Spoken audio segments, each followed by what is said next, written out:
कुरिन्थियों के नाम पौलुस प्रेरित की पहली पत्री 14वां अध्याय।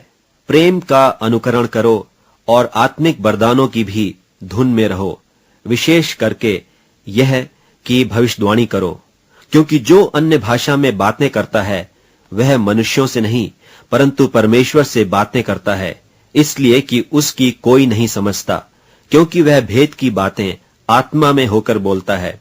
परंतु जो भविष्यवाणी करता है वह मनुष्यों से उन्नति और उपदेश और शांति की बातें कहता है।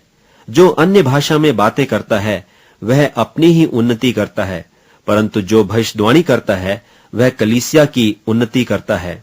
मैं चाहता हूं कि तुम सब अन्य भाषाओं में बातें करो, परंतु अधिकतर यह चाहता हूं कि भविष्यवाणी करो, क्योंकि यदि अन्यान्य भाषा बोलने वाला कलीसिया की उन्नति के लिए अनुवाद न करे तो भविष्यवाणी करने वाला उससे बढ़कर है। इसलिए हे भाइयों, यदि मैं तुम्हारे पास आकर अन्यान्य भाषा में बातें करूं और प्रकाश या ज्ञान या भविष्यवाणी या उपदेश की बातें तुमसे न कहूं तो मुझसे तुम्हें क्या लाभ होगा। इसी प्रकार यदि निर्जीव वस्तुएं भी जिनसे ध्वनि निकलती है, जैसे बांसुरी या बीन, यदि उनके स्वरों में भेद न हो तो जो फूंका या बजाया जाता है वह क्यों कर पहचाना जाएगा।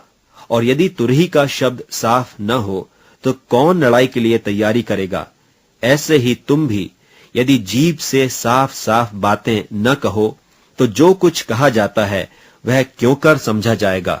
तुम तो हवा से बातें करने वाले ठहरोगे।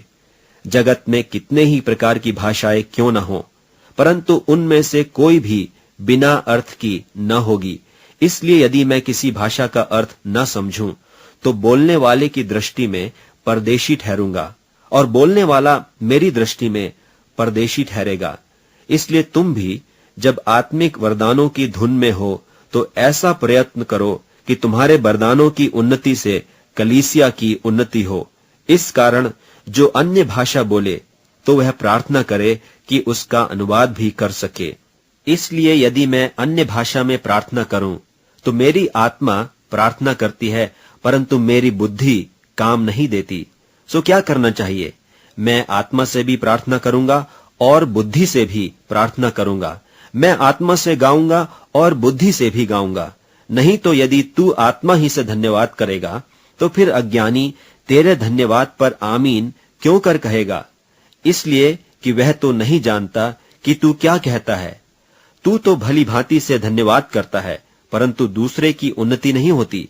मैं अपने परमेश्वर का धन्यवाद करता हूं कि मैं तुम सबसे अधिक अन्यान्य भाषा में बोलता हूं, परंतु कलीसिया में अन्य भाषा में 10,000 बातें कहने से यह मुझे और भी अच्छा जान पड़ता है कि औरों के सिखाने के लिए बुद्धि से 5 ही बातें कहूं। हे भाइयों, तुम समझ में बालक न बनो, तो भी बुराई में तो बालक रहो, परंतु समझ में सियाने बनो। व्यवस्था में लिखा है कि प्रभु कहता है, मैं अन्य भाषा बोलने वालों के द्वारा और पराये मुख के द्वारा इन लोगों से बातें करूंगा, तो भी वे मेरी न सुनेंगे। इसलिए अन्यान्य भाषाएं विश्वासियों के लिए नहीं परंतु अविश्वासियों के लिए चिन्ह हैं, और भविष्यवाणी अविश्वासियों के लिए नहीं परंतु विश्वासियों के लिए चिन्ह हैं। सो यदि कलीसिया एक जगह इकट्ठी हो और सब के सब अन्यान्य भाषा बोलें और अनपढ़े या अविश्वासी लोग भीतर आ जाएं, तो क्या वे तुम्हें पागल न कहेंगे? परंतु यदि सब भविष्यवाणी करने लगें और कोई अविश्वासी या अनपढ़ा मनुष्य भीतर आ जाए तो सब उसे दोषी ठहरा देंगे और परख लेंगे और उसके मन के भेद प्रकट हो जाएंगे, और तब वह मुंह के बल गिरकर परमेश्वर को दंडवत करेगा और मान लेगा कि सचमुच परमेश्वर तुम्हारे बीच में है। इसलिए हे भाइयों, क्या करना चाहिए? जब तुम इकट्ठे होते हो तो हर एक के हृदय में भजन या उपदेश या अन्य भाषा या प्रकाश या अन्य भाषा का अर्थ बताना रहता है। सब कुछ आत्मिक उन्नति के लिए होना चाहिए।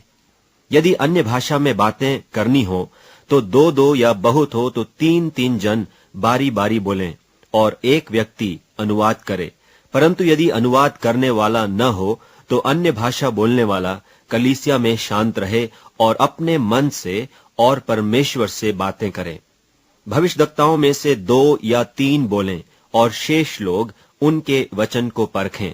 परंतु यदि दूसरे पर जो बैठा है कुछ ईश्वरीय प्रकाश हो तो पहला चुप हो जाए, क्योंकि तुम सब एक एक करके भविष्यवाणी कर सकते हो, ताकि सब सीखें और सब शांति पाएं। और भविष्यद्वक्ताओं की आत्मा भविष्यद्वक्ताओं के वश में है, क्योंकि परमेश्वर गड़बड़ी का नहीं परंतु शांति का करता है, जैसा पवित्र लोगों की सब कलीसियाओं में है। स्त्रियां कलीसिया की सभा में चुप रहें, क्योंकि उन्हें बातें करने की आज्ञा नहीं परंतु अधीन रहने की आज्ञा है, जैसा व्यवस्था में लिखा भी है। और यदि वे कुछ सीखना चाहें तो घर में अपने अपने पति से पूछें, क्योंकि स्त्री का कलीसिया में बातें करना लज्जा की बात है। क्या परमेश्वर का वचन तुम में से निकला या केवल तुम ही तक पहुंचा है? यदि कोई मनुष्य अपने आप को भविष्यद्वक्ता या आत्मिक जन समझे तो यह जान ले कि जो बातें मैं तुम्हें लिखता हूं वे प्रभु की आज्ञाएं हैं।